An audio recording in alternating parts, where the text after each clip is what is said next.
Halo ibu-ibu di rumah, apa kabar? Semoga semuanya dalam keadaan baik-baik. Dan oh iya, banyak yang bertanya, bagaimana sih cara menyimpan makanan di dalam kulkas? Sebetulnya saya sendiri bukan ahlinya.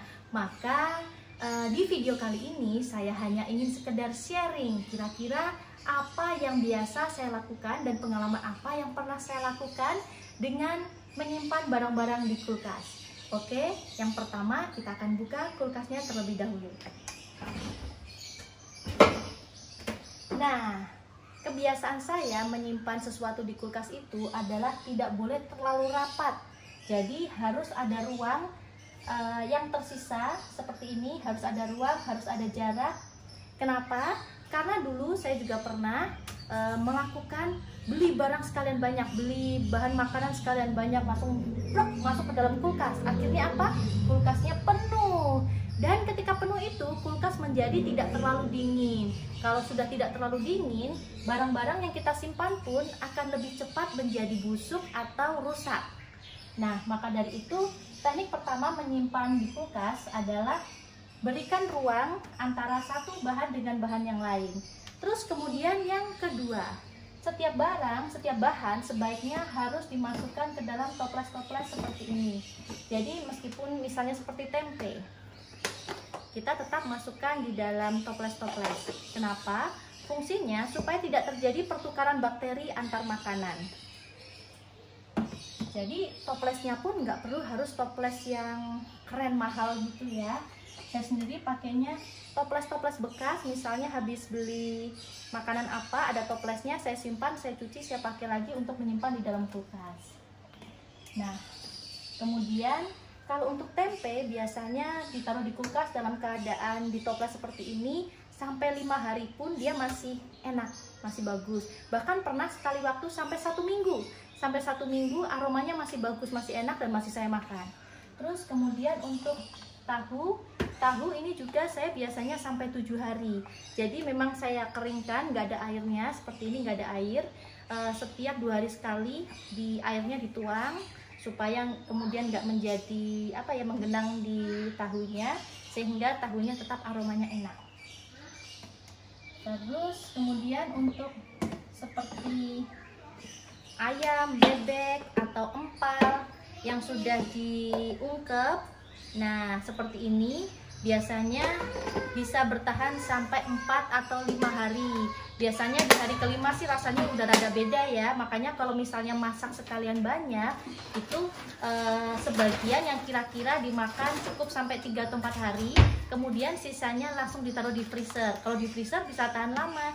Nah, nanti kemudian kalau yang di stok di dalam kulkas ini sudah tinggal sedikit, kira-kira sebentar lagi akan makan lagi. Nah, yang di freezer baru ditaruh di atas lagi. Seperti itu. Jadi tetap menjaga fresh dari dagingnya.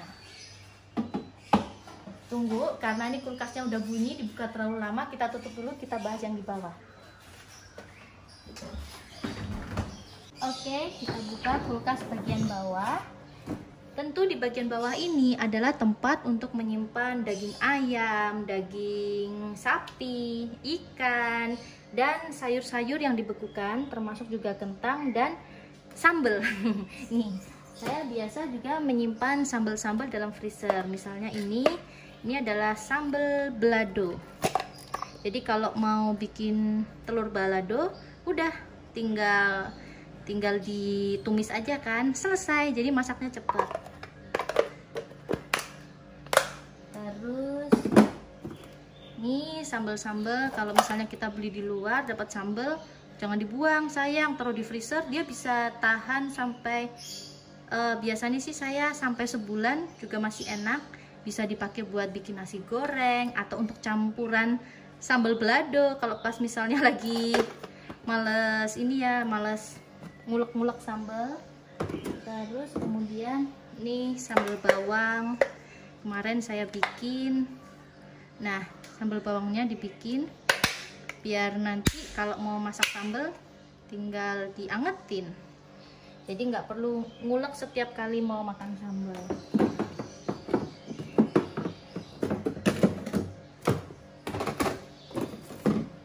Kemudian daun bawang juga saya iris kecil-kecil seperti ini.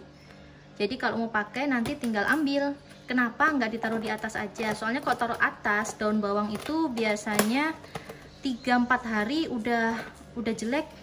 Jadi kalau ditaruh di freezer gini bisa tahan lama, sampai sebulan juga masih oke, masih seger nih.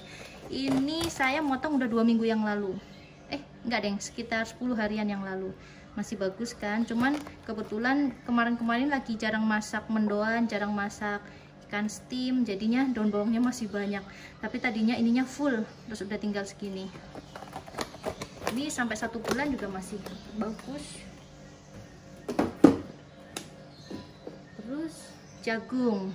Nah, jagung juga sebagian besar selalu saya perintil-perintil seperti ini dan di freezer. Soalnya kalau nggak dimasukin freezer, jagung itu biasanya di kulkas 3-4 hari udah mulai berkerut-kerut.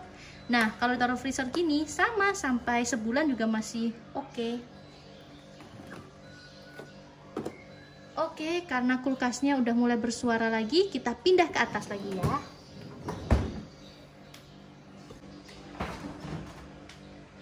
Nah, kita kembali ke atas. Untuk jajan, ini juga jajan. Biasanya kalau anak-anak nggak habis, saya simpan di dalam kulkas. Kenapa? Supaya tetap renyah. Soalnya kadang-kadang kalau di luar terus kelamaan dia melempem. Nah, kalau udah mulai rada melempem, udah mulai saya masukkan kulkas, nanti dia renyah lagi. Untuk cabai yang belum diulek, ini biasanya saya pertahankan di kulkas sekitar 3-5 hari. Kemudian kalau udah mulai 5 hari, antara saya langsung bikin sambal atau saya masukkan ke dalam freezer. Misalnya ini.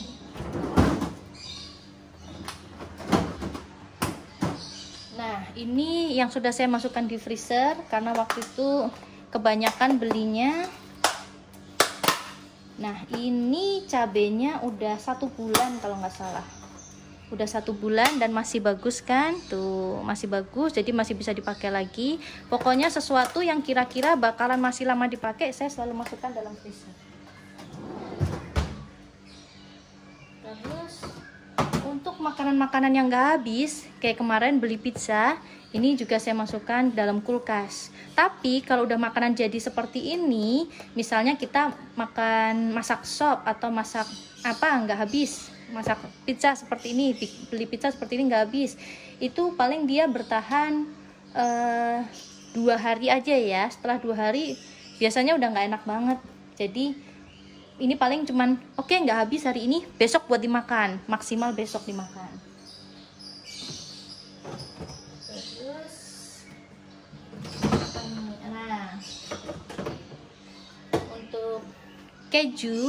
Keju juga tetap harus dimasukkan ke dalam toples seperti ini ya, karena kalau enggak keju itu akan mengering. Kalau dimasukkan dalam kulkas seperti ini sudah 2 minggu, dia kondisinya masih bagus kan, nggak kering. Karena apa? Karena dia dimasukkan di dalam toples, jadi kelembapannya tetap terjaga.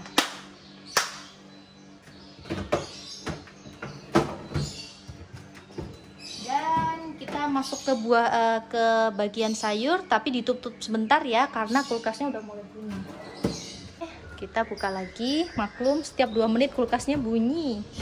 Nah, ini yang saya bilang tadi, ini karena kemarin jagungnya baru beli, jadi masih bagus ya. Tapi kalau ditaruh di kulkas yang seperti ini, yang biasa bukan yang freezer, ini dalam 3-4 hari pasti akan langsung kirut-kirut gitu.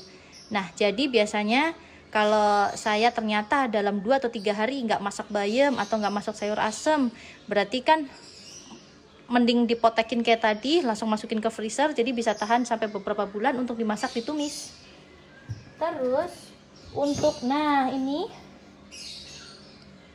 timun dan tomat jangan dijadiin satu seperti ini ya, karena kalau dijadiin satu nanti mereka akan jadi lebih cepat busuk. Makanya ini saya nyimpannya, saya pisah, 1 di lemari sini, 1 di lemari sini. Terus kemudian, nah sebetulnya akan lebih awet kalau sayur-sayur itu di seperti ini. Cuman karena kemarin biasa kadang-kadang males, toh lagian buncis ini juga cepet, dalam 2 hari kadang-kadang udah habis. Anak-anak suka banget sama buncis, jadinya udahlah saya taruh sini aja. Terus oh iya, untuk sayur-sayur ini sebelum dimasukkan ke dalam kulkas, biasanya saya cuci dulu, terus kemudian saya jemur sampai kering, baru saya masukkan ke dalam kulkas. Dan di dalam kulkas juga di bagian bawahnya ini terlihat ya ada putih-putih. Putih-putih itu apa? Putih-putih itu adalah tisu. Nih lihat. Jadi di bagian bawah saya beri tisu. Manfaatnya buat apa? Karena sayur itu dia kadang suka mengeluarkan air atau cairan. Nah, kalau misalnya tidak ada tisu yang menyerap di bawahnya, sayuran itu jadi akan lebih cepat busuk. Tapi kalau di bawahnya dikasih sayuran, atau kalau misalnya nyimpannya nggak seperti ini, gini aja. Nah, makanya kalau kita belanja di mall-mall itu di bawahnya suka ada tisunya gitu kan, sedikit suka ada tisunya di bawah sini, itu untuk menyerap air dari sayur. Nah, tapi karena ini langsung disimpan sini, maka setiap sayur nggak langsung saya beli tisu, langsung aja di bawahnya dikasih tisu. Jadi ini di dasarnya dikasih tisu. Ini akan membuat sayuran jadi lebih awet, nggak gampang membusuk. Oke, sudah bunyi lagi, kita tutup lagi, nanti kita buka lagi.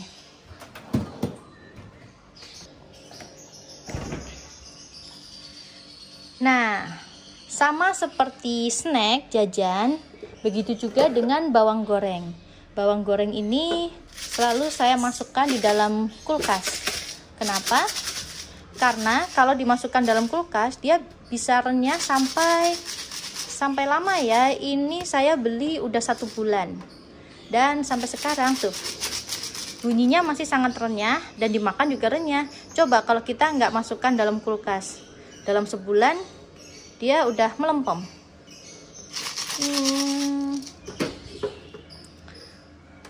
Lalu kemudian begitu juga dengan susu bubuk, saya masukkan toples seperti ini. Wah, kira-kira itu kulkas di bagian atas. Oh iya, untuk telur, ini kan sebetulnya ada tempat telur. Kenapa tidak saya isi dengan telur? Karena memang saya punya kebiasaan untuk tidak menyimpan telur di dalam kulkas. Alasannya ya mungkin karena saya juga membeli telur itu nggak terlalu banyak, jadi paling dalam seminggu juga udah habis, jadi nggak perlu dimasukin kulkas pun nggak ada masalah. Oh iya, di dalam kulkas kalau teman-teman melihat saya juga tidak menyimpan bawang. Jadi bawang tetap utuh saya simpan di luar seperti ini, seperti biasa. Begitu habis beli dari pasar, langsung saya jemur, saya panaskan, dan tiap 4 hari sekali saya panaskan lagi di matahari supaya nggak membusuk. Nah, kenapa nggak saya masukkan di dalam kulkas? Biasanya orang suka bawang dikupas kemudian ditaruh di kulkas supaya nanti kalau masak gampang, nggak perlu kupas-kupas lagi, jadi cepet masaknya. Nah, kalau saya pribadi nggak suka seperti itu karena bawang itu bisa menyerap aroma, bisa menyerap bakteri. Jadi kalau misalnya bawang itu sampai kemudian akhirnya menyerap bakteri, terus kemudian kita masak, apa kabar? Nanti kita makan bawang yang isinya bakteri, ya enggak? Nah, maka dari itu saya menghindari hal itu sehingga tidak menyimpan bawang di dalam kulkas. Tapi kalau Anda mau menyimpan bawang dalam kulkas, saya pernah membaca itu diperbolehkan. Tapi ada tapinya, yaitu bawangnya harus dimasukkan ke dalam toples yang kedap udara. Dan disimpan tidak lebih dari 4 hari. Karena kalau lebih dari 4 hari, katanya aromanya sudah nggak enak, udah beda. Untuk buah-buahan sendiri, kebetulan hari ini sedang nggak menyimpan buah kecuali buah nanas nih. Kecuali buah nanas. Itu juga buah nanas saya simpan, saya potong-potong. Biasanya buah nanas itu bertahan di dalam kulkas sekitar 3-4 hari. Lewat dari 3-4 hari udah mulai membusuk. Terus kemudian buah-buahan yang juga nggak boleh disimpan dalam kulkas, itu saya pernah menyimpan pisang dalam kulkas, bukannya enak malah busuk malah cepet busuk. Terus kemudian juga kalau saya biasanya melon itu saya potong-potong, terus saya masukkan seperti nanas ini dalam kulkas, itu biasanya juga sama, maksimal 2 hari, pokoknya dalam 2 hari harus sudah habis. Semangka juga dalam 2 hari harus sudah habis, nggak boleh lebih. Kalau udah lebih, udah cairannya udah kemana-mana, udah nggak enak, udah rasanya udah beda. Terus untuk kentang juga sebaiknya jangan dimasukkan di dalam kulkas, kecuali punya maksud yang lain. Karena kalau kentang dimasukkan di dalam kulkas, dia justru akan lebih cepat membusuk, kecuali kita punya maksud yang lain, yaitu untuk membuat menyegarkan kulkas. Jadi kentang ini punya sifat untuk menyerap aroma-aroma yang kurang enak. Jadi bisa kalau misalnya kita kulkasnya udah mulai beraroma nggak menyenangkan nih ya, kita potong kentang, kemudian taruh aja di beberapa sudut gitu. Nah itu nanti kulkas kita akan kembali fresh. Tapi kentangnya jangan lama-lama, cukup 3 hari sekali diganti.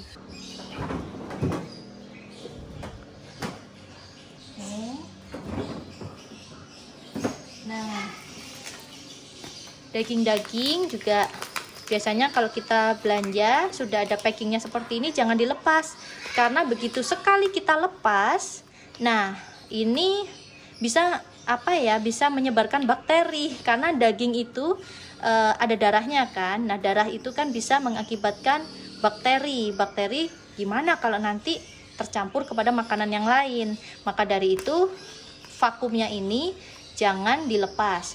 Dan kalau misalnya kita membeli daging nggak ada vakumnya, nggak ada plastiknya seperti ini, ya mari kita plastikin sendiri atau kita masukkan dalam toples yang kedap udara. Misalnya toples-toples yang seperti ini. Nah ini juga biasanya saya ikan, ayam, saya toplesin seperti ini. Terus kemudian untuk risol, roti mantau, ini kalau taruh di freezer bisa tahan lama. Jadi kalau mau masak aja dikeluarin, tapi kalau nggak mau masak biarin tetap di dalam freezer. Oke ibu-ibu di rumah, kira-kira itulah sharing pengalaman saya dalam menyimpan makanan di dalam kulkas. Mudah-mudahan video hari ini bermanfaat dan bye-bye.